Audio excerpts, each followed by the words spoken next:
सैया जी के पोसल पालल सुगा हियो रे। छौड़ा लाइन महत मार शादी सुदा हियो रे। छौड़ा लाइन महत मार शादी सुदा हियो रे। उनकर मीठी मीठी बोलिया पर फिदा हियो रे। उनकर मीठी मीठी बोलिया पर फिदा हियो रे। छौड़ा लाइन महत मार शादी सुदा हियो रे। छौड़ा लाइन महत मार शादी सुदा हियो रे। शादी सुदा हियो रे। शादी सुदा हियो रे। छौड़ा लाइन महत मार लाइन महत मार शादी सुदा हियो रे।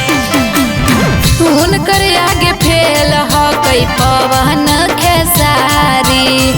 बड़ा निक लागो ह कई राजा जी के दाढ़ी। उनकर आगे फेल ह कई पवन खेसारी। बड़ा निक लागो ह कई राजा जी के दाढ़ी। कि अपन सैया जी के पसंद के पेन्हल लुगा हियो रे। अपन सैया जी के पसंद के पेन्हल लुगा हियो रे। छौड़ा लाइन महत मार शादी सुदा हियो रे। छौड़ा लाइन महत मार शादी सुदा हियो रे। शादी सुदा हियो रे।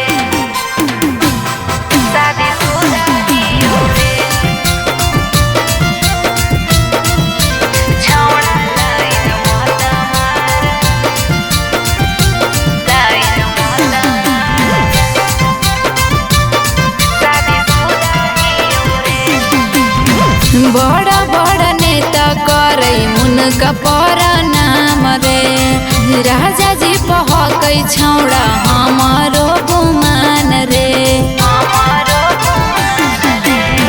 बड़ा बड़ा नेता करे उनका परनाम रे। राजा जी पे हकै छौड़ा हमारो गुमान रे।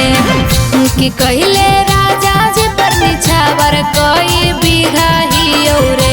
कि कहले